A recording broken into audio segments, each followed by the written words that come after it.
This video is designed to provide students with a glimpse into the women's suffrage movement within Australia's history and its links to modern-day Australia. Through knowing our past, we make sense of our present and can use this knowledge to guide our future. The questions posed throughout this video aim to actively engage students in the inquiry process. They can be used to stimulate classroom discussion and act as a springboard for further research. Feel free to stop the video at any question and undertake in-class discussion, think pair shares, brainstorming or writing activities. So what is suffrage? Simply put, suffrage is the right to vote in a public election. Historically, it was also termed political franchise. Our exploration into the women's suffrage movement starts in Brisbane, Queensland. Momentous moments in time have long been memorialised throughout. The importance of the women's suffrage movement in Queensland is commemorated by a large sculpture on Albert Street in the Brisbane CBD. This monument of stainless steel and digiglass is titled Resilience and is a reflection of the strength and perseverance shown by women as they strove for equal voting rights. It was designed by visual artist Cida de Aragon in collaboration with her architect husband Stephen Lehman. Unveiled in 2007, it commemorates the first vote by women in a Queensland election which occurred 100 years prior in 1907. This abstract sculpture uses text, form and graphics to convey the struggle by women to be recognised as equal. It is designed to be viewed from multiple angles. Viewed from above, the overall form resembles a cross, which reflects the mark made by voters when casting their vote on ballot papers. The women's suffrage movement was the first wave of the feminist movement in Australia. There are three names of prominent Queensland suffragists memorialised on this sculpture: May Jordan McConnell, Margaret Ogg and Emma Miller. One name stands out, as it is also the name of this public space, Emma Miller Place. So who was Emma Miller? Why is this public space named after her? And why is she one of the few women to have a life-size statue of her in Brisbane, which is just across the road at the Speaker's Corner? Emma Miller was a seamstress who immigrated from England to Australia with a husband and 4 children in 1879. After his death, she found herself working 12 hours a day, 6 days a week to support her family. As a hard-working woman, she had a front-row seat to the injustices of low pay and sweatshop conditions in the late 1800s. This fueled her search for social justice, which she channeled through the formation of the Female Workers' Union in 1890 with fellow suffragist May Jordan McConnell. What do you think the pay and working conditions would have been like for women and men in the late 1800s? Was there a gender difference in pay? How does that compare to today?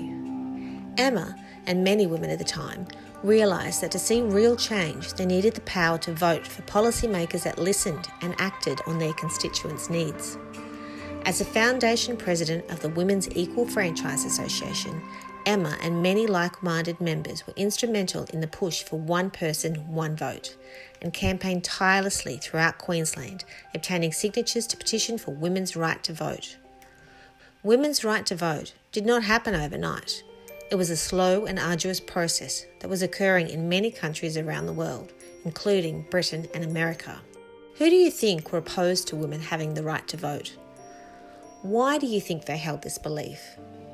What country was first to grant women's suffrage? In 1893, New Zealand was the first self-governed country in the world to grant all women suffrage. Women could vote. However, they couldn't stand for election to Parliament until almost 3 decades later, in 1919.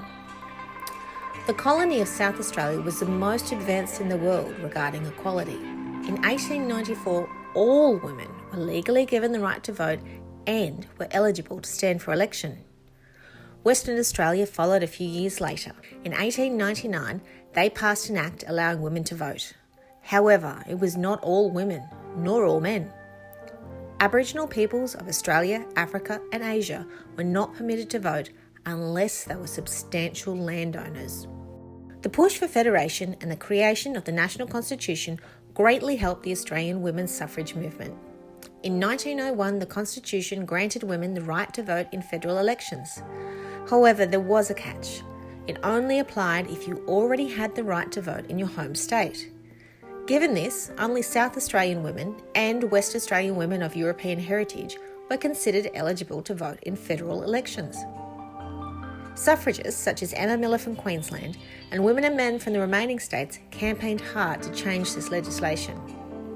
In 1902, the Commonwealth Franchise Bill was passed, allowing women from all states the right to vote and be elected to federal parliament.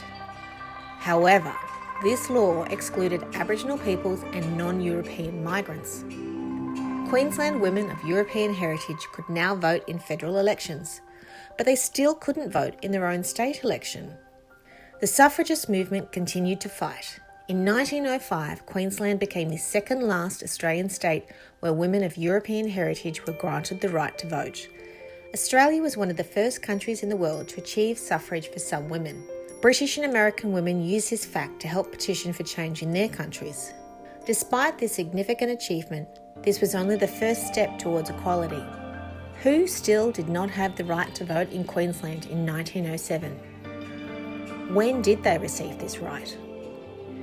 Emma Miller's quest for social justice continued throughout her life. In 1912, at the age of 70, she led a large group of women workers through the batons of police as they joined the Black Friday demonstration march. Newspaper reports indicate significant police brutality.